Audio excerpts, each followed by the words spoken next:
কোলাঘাট জলবন্দী, নাম না করে শুভেন্দুকে দায়ী করল কুণাল। পূর্ব মেদিনীপুরের কোলাঘাটের দেরিয়াচক এলাকায় জলবন্দী এলাকা ঘুরে দেখলেন কুণাল ঘোষ এবং দেবাংশু ভট্টাচার্য। বন্যার জল ঢুকে প্লাবিত করেছে কোলাঘাটের দেলিয়াচক এলাকা, প্রায় হাঁটু সমান জল সর্বত্রই। গত বৃহস্পতিবার পূর্ব মেদিনীপুরের পাঁশকুড়ার মঙ্গলদারি এলাকায় এসেছিলেন মুখ্যমন্ত্রী মমতা বন্দ্যোপাধ্যায়।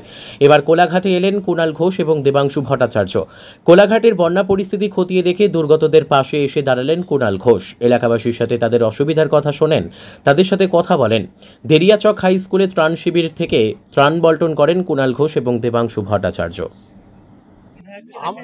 আমরা তো বলছি এটা বারবার যে এই যে এলাকাগুলো, এই যে এখানকার যে এলাকার যে সমস্যা বছরের পর বছরের, একটা হচ্ছে খাল সংস্কারের একটা বিষয় রয়েছে দীর্ঘদিন ধরে পেন্ডিং। ওটা এরা বারবার ডেপুটেশন দিয়েছেন এবং সেই জায়গাটায় দাঁড়িয়ে দীর্ঘকাল যেমন বামফ্রন্ট সরকার করেনি, পরবর্তীকালে তৃণমূল সরকার আসার পর মমতা বন্দ্যোপাধ্যায় যার চোখ দিয়ে পূর্ব মেদিনীপুরকে দেখেছেন, আপনারা সবাই জানেন মেদিনীপুরে কার চোখ দিয়ে দেখেছেন। এবার তারা যদি কাজ না করে, এখন সেই ভোগান্তিটাও চলছে এবং সেই দায়িত্বটা এসে আমাদের ঘাড়ে পড়ছে এবং নিশ্চিতভাবে সেই কাজগুলো করা হবে। এবং আরও কিছু এই আশু সমস্যার সমাধানের জন্য স্থানীয় গ্রামবাসীদের কিছু বক্তব্য আছে, সেটা আমি সভাপতি বা যারা রয়েছেন তাদের সঙ্গে কথা বলবো। তারা যদি সমাধান করতে না পারেন, আমি জেলা শাসকের সঙ্গে কথা বলবো।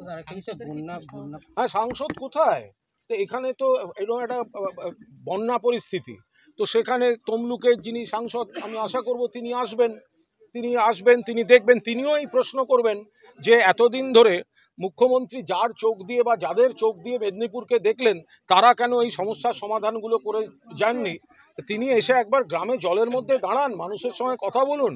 ভোটে শুধু জিতলে হবে মানুষকে সাময়িকভাবে বিভ্রান্ত করে দিয়ে?